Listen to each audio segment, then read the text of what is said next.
several observers were actively engaged in the protests. These people were antagonizing and obstructing our officers.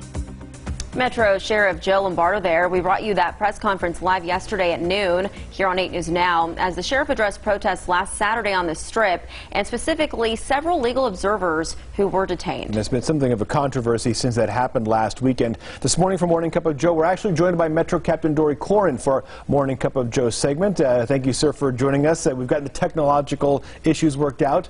We have several topics to discuss, but first, sir, you're with the Convention Center Area Command. That includes the Las Vegas Strip. That's where this happened over the weekend.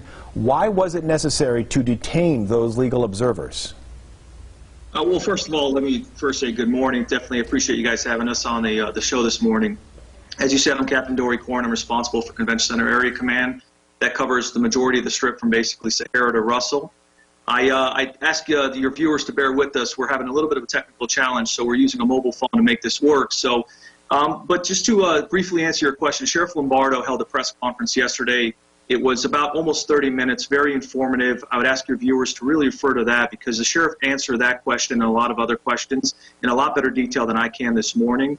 I can just only add that, as the sheriff has indicated before, we definitely respect everyone's First Amendment rights and any of their constitutionally protected rights, and we're there to protect that just as much as we are to protect this community and to protect the officers that serve the community. But I definitely refer your viewers to that press conference because they'll be able to get a lot of their questions answered by simply looking at that. And you can visit the LVMPD YouTube site and you can access that press conference pretty easily.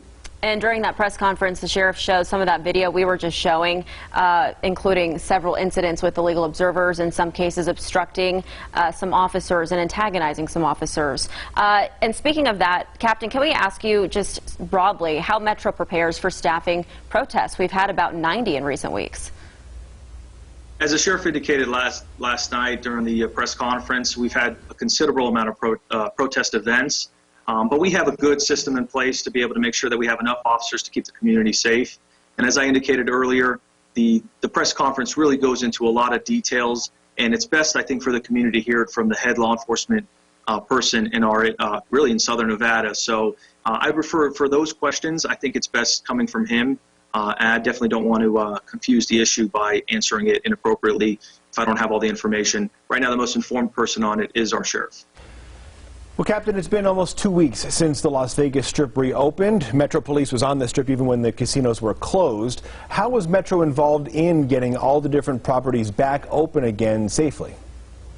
Sure. So we have an incredible private-public partnership with all of our partners all along the Strip and really throughout the Valley. We're really, truly blessed in terms of how we work with our partners. Before COVID-19, which was certainly unprecedented, it caused some things that none of us could have ever expected, including shutting down the entire Las Vegas Strip. We worked very closely with all of the partners, both small and large, and ultimately we held several different teleconference calls to keep it safe, so that way we're not in the same room together. We did something called State of the Strip.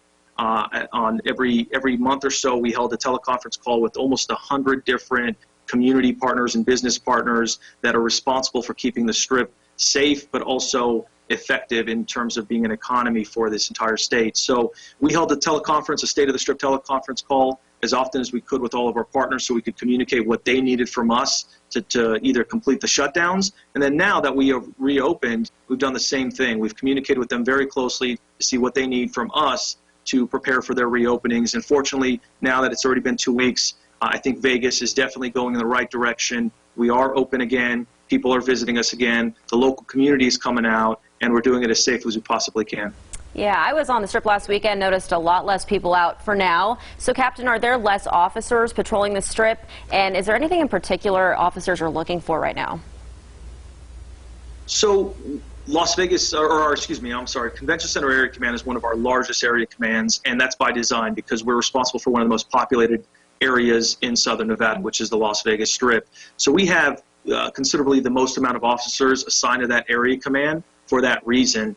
Now, I can tell you when COVID-19 began and that pandemic started causing global issues, we maintained the same amount of officers in that area command because we didn't want to do anything that would compromise the Las Vegas Strip. So even if people were vacating it because we were shutting it down, we couldn't afford for it to be damaged to the point where it would be hard to reopen. So we maintained enough of a security presence to ensure that everything remained safe and that we would be able to quickly reopen. And that's exactly what happened.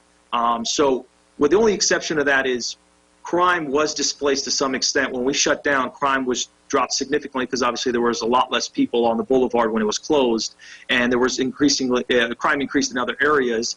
Our area command officers did assist on the borders to the Convention Center Area Command. We also sent some of our officers to go assist in some high crime areas. But beyond that, we try to maintain a significant presence on the Strip because we promised our community that when the time was right, when the governor decided to open or reopen, that we would be ready to do so with little to no time on our part. And that's exactly what happened. As soon as it was announced with short notice that we were ready to reopen and our Strip partners told us that they were going to open, we were able to keep the entire boulevard safe, clean, and ready to go as soon as we got that word.